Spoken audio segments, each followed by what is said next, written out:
مردم ما ایوکش حنفی بود، باید برادر عزیز مذهب ما به همین حنفی برد. تقلید مذهب این شب و روزا واجب است. با مذهبی با مردمی دوستان چخه نشید، مذهبی با مردمی دوستان محاکمه نکنید.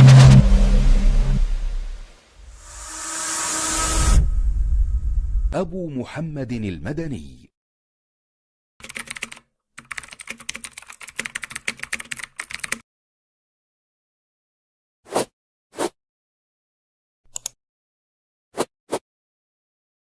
إن الحمد لله نحمده ونستعينه ونستغفره ونعوذ بالله من شرور أنفسنا ومن سيئات أعمالنا.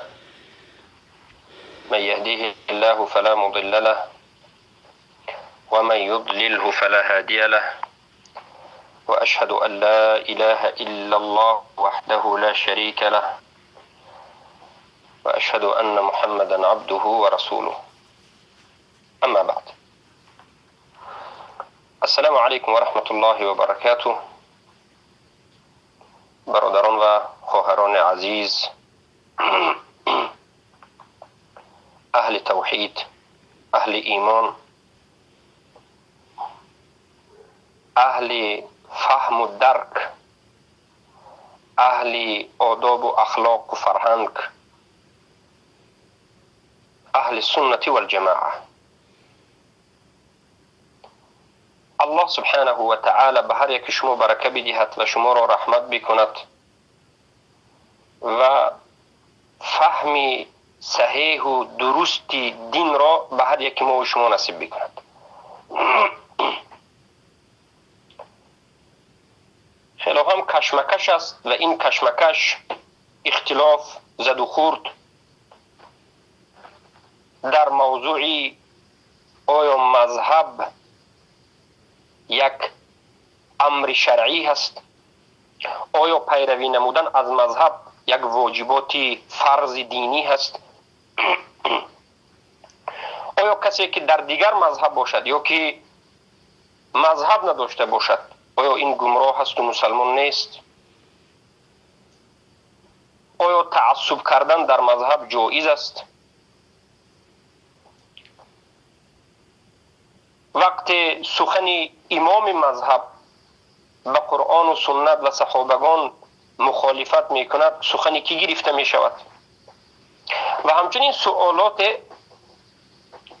موضوعهای گوناگونی را به وجود می آورد و در بالای این موضوع 100 ساله هاست اختلافات، مناظرات، مناظره ها، کشمکش ها و بحث ها وجود دارد و این صحبت امروزه هم نیست، دیروزه هم نیست و تا روزی که اهل بدعت هستند این صحبت هم هست.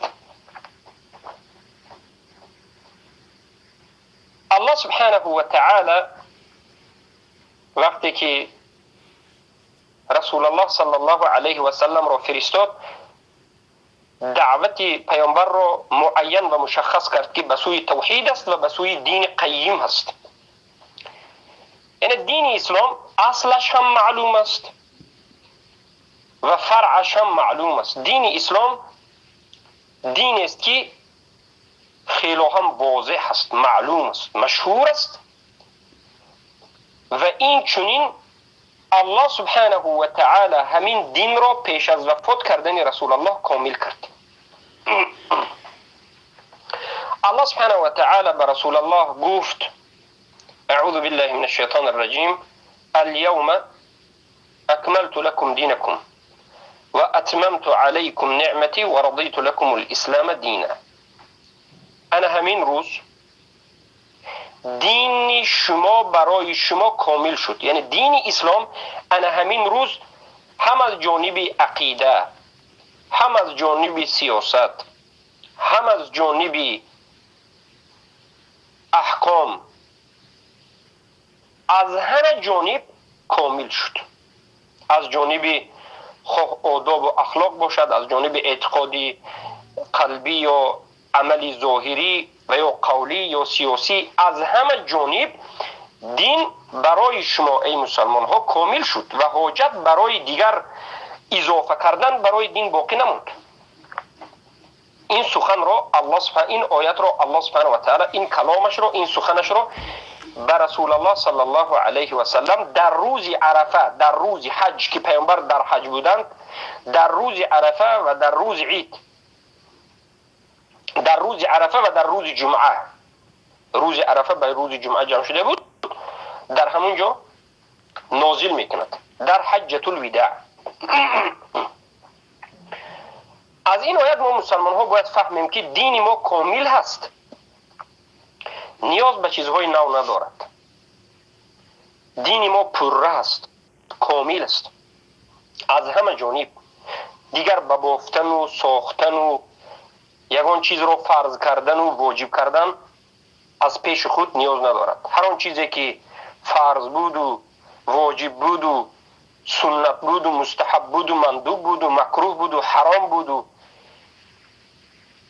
احکام بود، همه احکام را الله سبحانه و تعالی به رسول الله وحی کرد و رسول الله به یگان کم و کاست به من و شما رسانیدند. و هر کسی بگوید که بعد از وفات رسول الله به این دین چیزی را داخل کردن درست است، این بدعت حسنه است یا این واجب است یا فرض است و غیره، این دعوا کرده است که رسول الله صلی الله علیه و سلم در دین خیانت کردن. این همین چنین دعوا داره. چخیلی که امام شافعی میگه من ابتدع بدعة يراها حسنه فقد زعم ان محمد صلی الله علیه و سلم خان الرساله. هر کسی که یک بدعت ناباوری را در دین به وجود بیاورد در دین و بگوید که همین بدعت حسنه است، یعنی چیزی بدعت است، یعنی چیزی ناباورده که خوب است، بگوید ناباورده خوب در دین است، بگوید به تحقیق دعوا نموده است که محمد صلی الله علیه و سلم در رسانیدن دین و رسالت الله فرستاده خیانت کردند. اعوذ بالله. این سخن امام المالکی است. یعنی اهل بدعت خیلی در حالت خطر، در حالت خطر عظیم قرار دارند. پس این یک مقدمه بود که از همین مقدمه شما میفهمید که دین ما کامل است. رسول الله صلی الله علیه و سلم به من و شما فهمانیدند که ما چگونه تا روز قیامت دینداری بکنیم. الله در قرآن آشکار واضح گفت اطیعوا الله و اطیعوا الرسول و من یطع الله و رسوله فقد فاز فوزا عظیما. الله را اطاعت کنید، رسول الله را اطاعت بکنید. هر کسی که الله و رسول الله را اطاعت میکند به تحقیق این انسان برد کرده است، برد کرده است و برد کردنی خیلی بزرگی. الله در قرآن به ما بیان کرد که ما باید پیروی از کی بکنیم و ایمان ما مثل ایمان کی باشد. الله در قرآن ذکر کرد فإن آمنوا بمثل ما آمنتم به فقد اهتدوا. اگر ایمان بیاورند به مانندی که شما ای صحابه ایمان آوردید هدایت می‌یابند.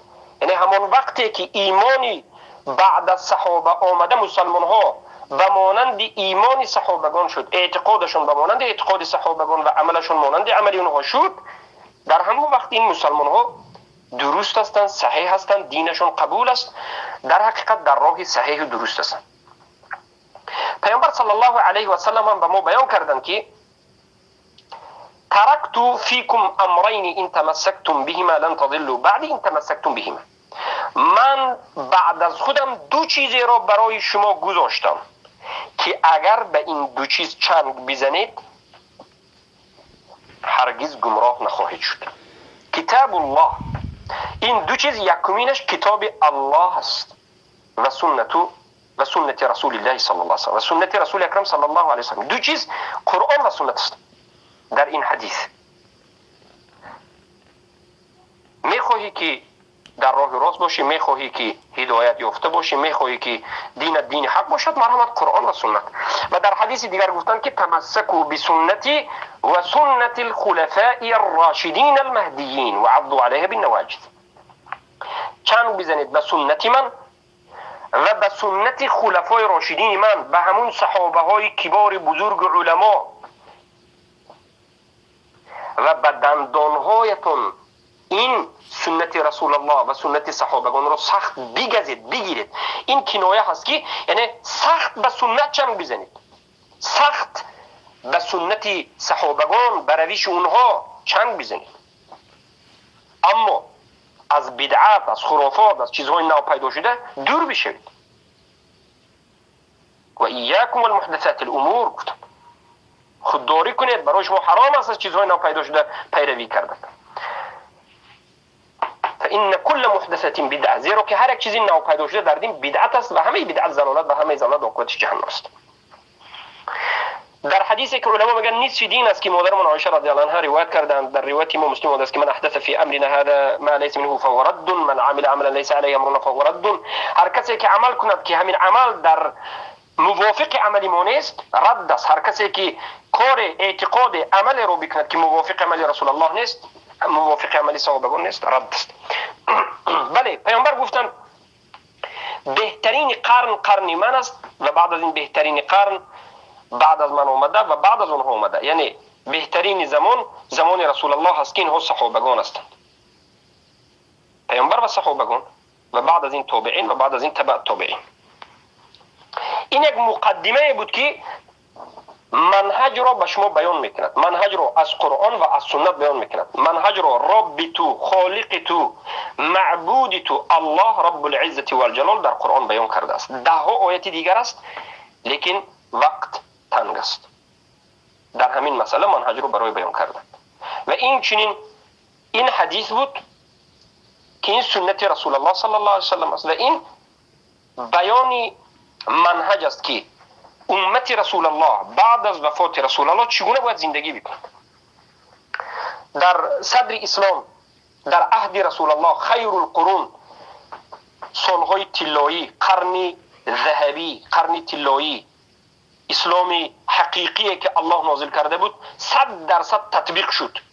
پیامبر تطبیق کردند، شاگردان پیامبر صحابگان رضی الله عنهم تطبیق کردند. الله از اونها راضی شد.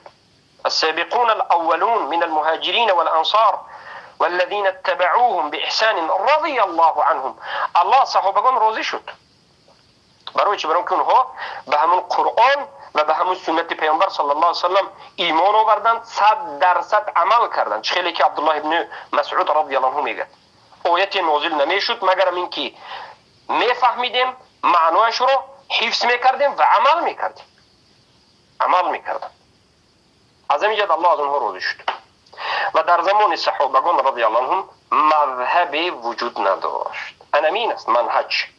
این آیت دلالت میکند که نجات در پیروی از قرآن و سنت با فهم سلف این امت است. در یگان جای قرآن مذهب نآمده است، در یگان جای سنت مذهب نآمده است. در یگان جای قرآن و سنت بجز صحابگان که پیامبر آشکار و واضح گفتند دیگر اتباع از کسی نآمده است، بلکه بهترین قرن صحابگان بعد از این تابعین تبع تابعین آمده است. معنای سخن امین است که سخن تبع تابعین و سخن تابعین وقتی که موافق صحابگان است قبول است، وقتی که مخالف به فهم صحابگان است مردود است، رد می شود. این منهج است. مذهب در قرن اول در زمان پیامبر صلی الله علیه وسلم و صحابگان وجود نداشت. همه صحابگان یگون مذهبی نبود. مذهب بعد از وفات پیامبر مذهب ابوبکر، مذهب عمر، مذهب عثمان و علی و مذهب عبدالله ابن مسعود، عبدالله ابن عباس و دیگر مذهب ها وجود نداشت. ساخته هم برای چی ساخته نشد؟ برای که صحابگان میدانستند که این عمل درست نیست که همه مسلمان ها را از پیامبر بگیرید و به عقب یک نفر دیگر پیرو شدن رو فرض یا واجب یا ضرور بدونید. این عمل رو میدانستند صحابگان که مخالف قرآن و سنت است. بعد از این صحابگان وفات کردند. آخرینشون در 110 هجری ابو طفیل میگن رضی الله عنه وفات کردند. تابعین آمدند، حسن بصری و غیر از تابعین. مذهب وجود نداشت. در زمان تابعین هم مذهب وجود نداشت. یگان نفری از اونها مذهب نساختند و انا همین منهج قرآن و سنت آشکار واضح بود که پیروی از قرآن، پیروی از سنت با فهم صحابگان رضی الله عنهم. بعد از تابعین تبع التابعین اومدن. در بالای ابو حنیفه رحمه الله نعمان ابن ثابت الکوفی رحمه الله اختلاف است که تابعین بود یا تبع التابعین. قول صحیح همین است که تبع التابعین. ابو حنیفه رحمه الله آیا صحابه رو دیدن یا ندیدن؟ قول صحیح راجح درست همین است که ندیدند، صحابه رو ندیدن. تبع التابعین احمد بن حنبل، مالک، الشافعی، محمد بن الشافعی، مالک بن انس، احمد بن حنبل رحمهم الله، 4 امام اینها تبع التابعین بودند. در زمان این علما هم مذهب بنامی مذهب ابو حنیفه، مذهب مالک، شافعی، بگویم احمد بن حنبل حنبلی وجود نداشت. یگان نفر از این 4 علما امام های اهل سنت نگفتند که پیروی از من بکنید، نماز رو مثل من خوانید، وضو رو مثل من بکنید، سخن من حق است، 100% پیروی از من بکنید، به شما واجب است که از من پیروی بکنید، از غیر من پیروی کردن درست نیست. این سخنها رو یگان نفر از این 4 امام نگفتند، زیرا که میدانستند که این چنین سخنها سخنهای باطل است، این چنین سخنها مخالفت به قرآن و به سنت و به منهج قرآن و سنتی که پیامبر گذاشتند، به منهج پیامبر صلی الله علیه و سلم و به فهم صحابگان تابعین است. این یک ناباوری خیلی خطرناک است، اینو میدونستند.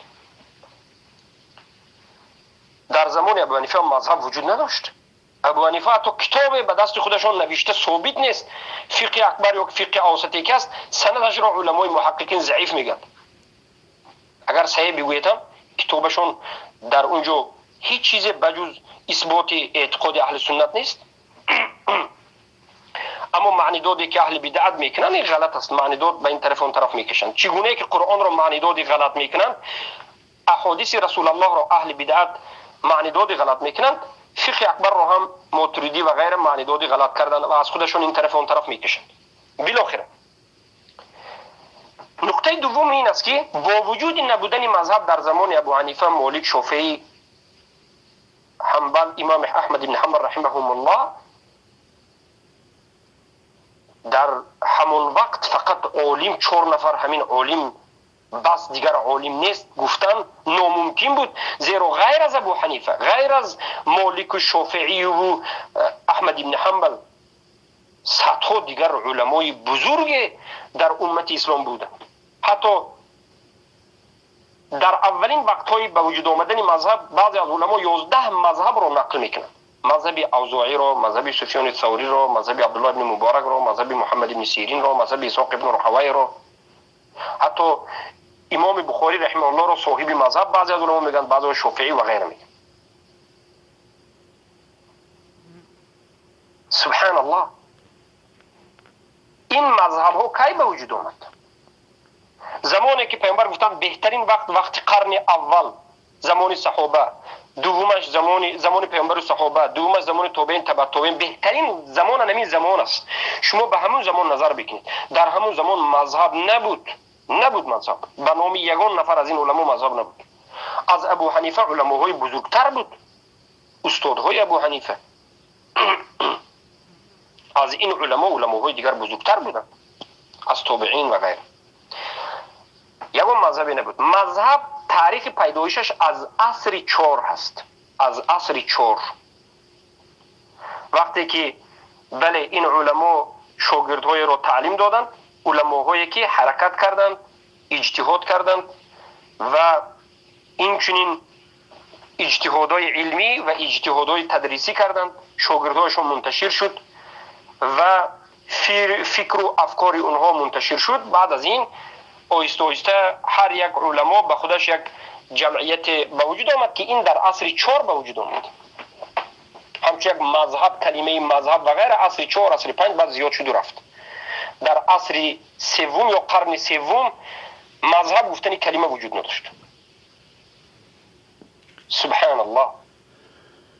پس این دلالت میکند که کسانی میگویند که بی مذهبی گمراهی است میگویند، یا که اگر بگیم اولا بی مذهبی گمراهی است میگن، به این سخنشون تمامی 3 قرن را اولا قرن سوم اگر بگیریم تبع تابعین، قرن دوم تابعین، قرن اول صحابگان را طعنه زدشان. در اون قرنهای طلایی در صدر اسلام قرون المفضله به نام مذهب اون چیزی نبود.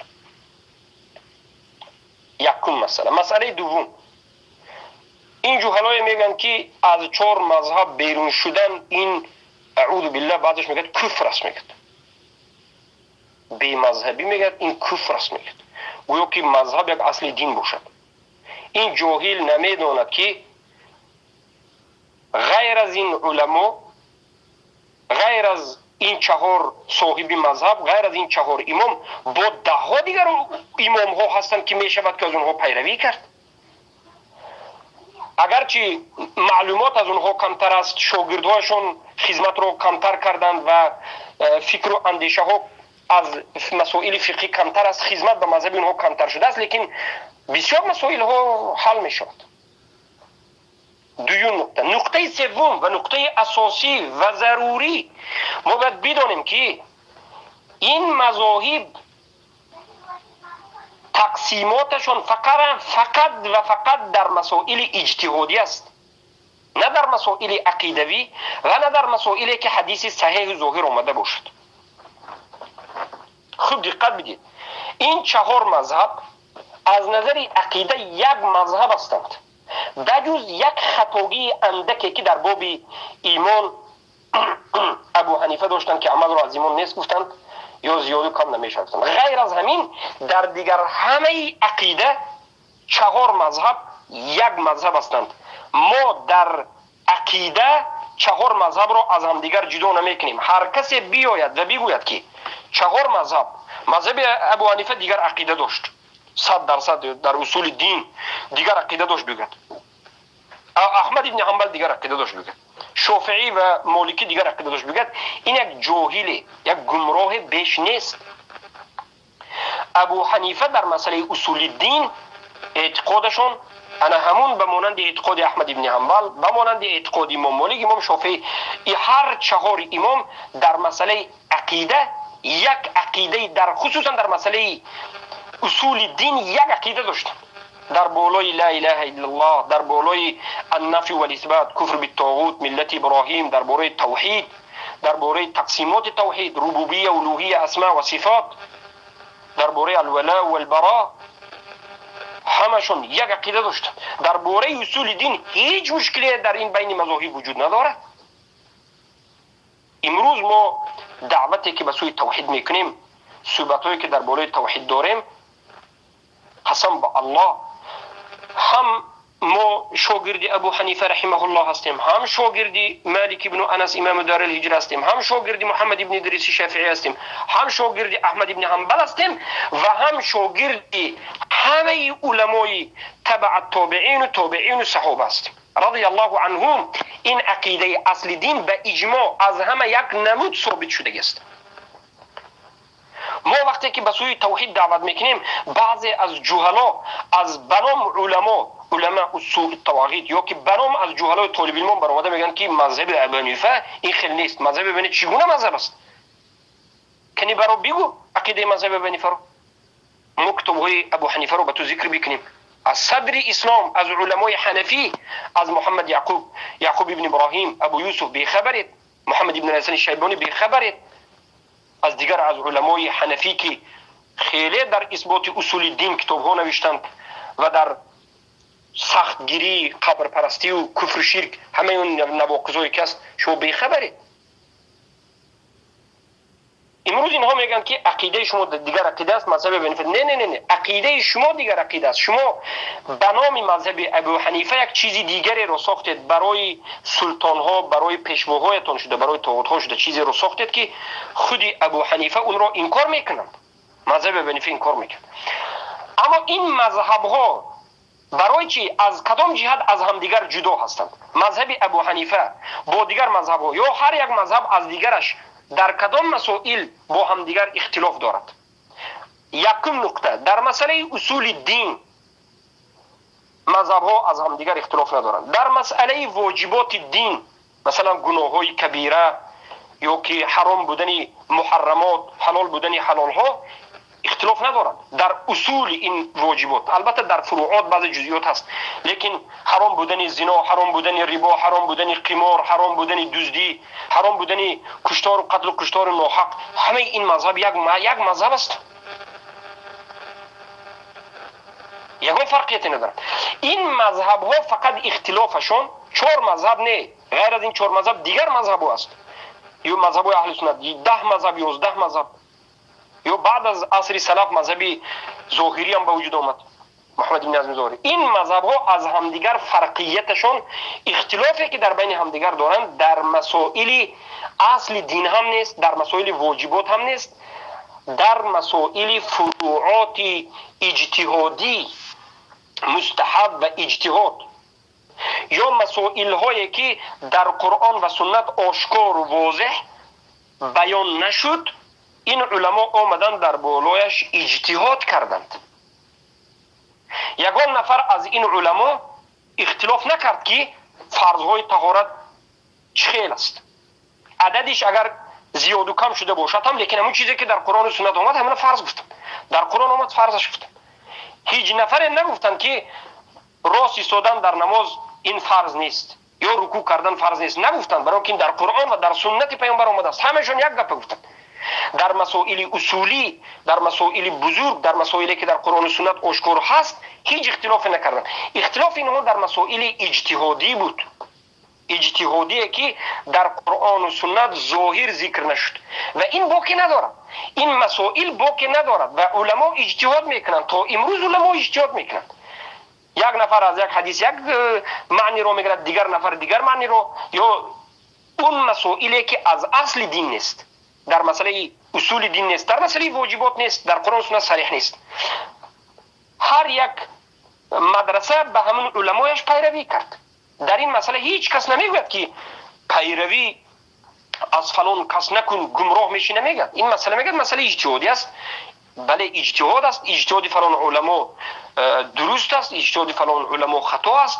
خطا گفتن در مسئله اجتهادی معناش نیست که فلان عالم گمراه است، زیرا که پیامبر گفتند اذا اجتهد المجتهد فاصاب فله اجران فاذا اجتهد المجتهد فاخطا فله اجر واحد. اگر یک عالمی اجتهاد نماید و در همون اجتهاد حرکتش، یعنی یک مسئله در قرآن آشکار ذکر نشد، یک مسئله در سنت آشکار ذکر نشد، صحابگان آشکار بیان نکردند، مسئله نو به وجود آمده است، عالم اجتهاد کرد و یک سخن را گفت، اگر این سخنش درست بیاید، موافق قرآن و سنت بیاید، این انسان 2 اجر میگیرد. یک اجرش اجتهاد کرد، حرکت کرد، اجری دوم ثواب، درست سخنش درست برآمد، 2 ثواب گرفت. اگر حرکت کرد و خطا کرد، 1 اجر میگیرد، خطا کرد هم اجر میگیرد. برای که این در اصل دین خطا نکرد، این در واجبات خطا نکرد، این در یک مسائلی که در قرآن و سنت آشکار ظاهر نشد خطا کرد، حرکتی کرده اش به اجر میگیرد، زیرا که خطایی کرده اش اسلام را دیگر نمیکند. این نگفت که الله در بالا نیست، نگفت 100 آیت قرآن زیر پا نکرد. این نگفت که جهل عذر است، شرک هم اسلام است، مشرک هم مسلمان است، نگفت، زیرا که این در اصل دین مشکلی است. این نگفت که کلام الله مخلوق است، این نگفت که حکم کردن به حکم غیر الله هیچ باکی ندارد، نگفت، زیرا که هر کسی که این سخنها رو بدین کافر میشود. این مسئله اصول دین است. این در مسائل کوچک، در مسئله چخیل مغز کشیدن، آیا گردن به سر داخل می شود یا نه، آیا چشم و بینی از روی هست یا نه، این همچنین مسائل ها. در وقت دست را شستن انسان باید به درون انگشت ها یا قوت های انگشت ها زیر ناخن ها را باید آب رساند یا نه، در وقت استنجا چگونه باید استنجا بکند و غیره. این مسائل های خیلی کوچک است که در این مسئله اختلاف هست باقی ندارد. بله در این مسئله حق یک است، هر طور مذهب حق نیست، حق یک است، لیکن اگر خطا کنند هم ثواب میگیرند، اگر کسی به دیگر مذهب باشد هم باقی ندارد. این مسئله کوچک است. انا در همین مسائل مذهب ها به وجود آمدند و باز این 4 مذهب از الله ترسیدند و گفتند که ای شاگردها، ابو حنیفه به یعقوب ابن ابراهیم گفت که ای یعقوب ابن ابراهیم، من امروز سخنها را زیاد گفته شدم، هر یک چیزی که من میگویم ننویس، ولا تكتب كل ما اقول، نحن بشر نقول يوما و نرجع یوم، ما بشر هستیم، یک روز میگیم، یک روز از سخنمون میگردیم. برای هر یک چیزی من گفتگی رو ننویش. ابو حنیفه گفتن که من حاضر به من حدیث همه حدیث به پیامبر به حدیث های پیامبر به ابو حنیفه نرسیده بود، زیرا که در زمان ابو حنیفه کتاب های حدیثی نوشته حالا نشده بود. زمان ابو حنیفه عین زمان فتنه بود که بسیاری از انسان ها از زبان پیامبر، از نام پیامبر دروغ میگفتند، به پیامبر دروغ رو نسبت میدادند. این امام البخاری، امام مسلم، ابو داود و ترمذی، نسائی، ابن ماجه و غیر از علما بعد از ابو حنیفه آمدند. علم حدیث بعد از ابو حنیفه واضحتر و مشهورتر و خیلی دقیقتر شد. برای بسیار مسائل به ابو حنیفه رحمه الله حدیث رسید، هزارها حدیث رسید، لیکن هزارهای دیگر نرسید. در بعض مسائل حدیث نرسید، اجتهاد کردند، لیکن گفتند که ای مسلمان ها، اذا صح الحدیث فهو مذهبی. اگر یک حدیث رو دیدید که صحیح باشد، انمون مذهبی من است. ابو حنیفه شما فکر نکنید که مثل علماهای امروزه یک اعوذ بالله خائن بودن. نه نه نه، والله ابو حنیفه یکی از بزرگترین علما برای رسانیدن حق بودند. ابو حنیفه را فکر نکنید که به خاطر جاه، به خاطر منصب، به خاطر کرسی دروغ میگفتند و حرکت کرده کرسی به میرفتند. نه، ابو حنیفه را مجبور کردند که قاضی نصف دنیا شد. در زمان ابو حنیفه از همه زمان قوی ترین دولت بود، اموی ها تا نصف دنیا را حکمرانی میکردند. ابو حنیفه را گفتند که تو در بالای مسلمان ها قاضی همه مسلمان ها میشی، دومین آدم بعد از پادشاه، بعد از خلیفه، دومین آدم بزرگترین. ابو حنیفه را دعوت کردند. ابو حنیفه راضی نشدند. برای چی؟ برای که گفتند که تو ای پادشاه مخالفت به قرآن و سنت داری، تو کمبودی داری، من هرگز به پهلوی تو ایستاده من اینجا طرفدار تو نمیشم. ابو حنیفه را زدن راضی نشد، کشتند. بالاخره مرگ ابو حنیفه از درون ترمه برآمد، با زنجیرها میبستند. بالاخره ابو حنیفه را شهید کردند، به قتل رسانیدند. به خاطر چی؟ به خاطر اینکه درباری نشد. حالا که اگر ابو حنیفه راضی میشدند هم یگان فتوای بعد، یگان فتوای کفری و شرکی نبود. هرگز ابو حنیفه را به امروزه علماهایی که خودشان را پیروی مذهب ابو حنیفه میگیرند و میگن که ابو حنیفه میگیرند، شما فکر نکنید که ابو حنیفه به مانند اینها بودند. والله اگر خیلی احتیاط باشید. قسم به الله ابو حنیفه بروی این چنین پیروانشون هزارها بار توف میکنند. ابو حنیفه گفتند که مقصد من این نیست که شما هر یک گفته این من رو پیروی کنید. مقصدی من این است که هر چیزی که سنت پیامبر آمد، صحیح آمد، همونه بگیرید. اگر یک روز دیدید که سخنی من موافق سخنی رسول الله مخالف آمد، سخنی من رو به دیوار زنید. سخنی من رو به دیوار زنید، سخن پیامبر رو بگیرید. ابو حنیفه مسلمان و مؤمن و ایمان بودند. هیچ وقت نگفتند که وقتی که سخنی من مخالف به سخن پیامبر آمد، سخنی من رو گیرید. گفتند در کجا گفتند ابو حنیفه؟ در کجا گفتند؟ ابو حنیفه در کجا گفتند که پیروی 100% من کنید، به من پیروی کردن واجب است؟ کنی ای کسایی که مذهب ابو حنیفه به پیروی شدن واجب است در تاجیکستان میگه در کجا است؟ پیامبر صلی الله علیه وسلم سخنهایشون را ابو حنیفه مگر نمیدونستند؟ ابو حنیفه مگر نگفتند که پیروی از رسول الله بکنید؟ اشهد ان محمد رسول الله را ابو حنیفه چی گفتند؟ ای جهلا، از ابو حنیفه شما یک دیگر پیامبری نو نتراشید. ابو حنیفه رو معصوم نگوید. ابو حنیفه میگفتند که ما بشر هستیم، خطا میکنیم. ابو حنیفه خطا کردند. شاگرد ابو حنیفه محمد ابن الحسن الشیبانی یک کتاب نوشته است بر علیه استادش ابو حنیفه، خطاگی های ابو حنیفه.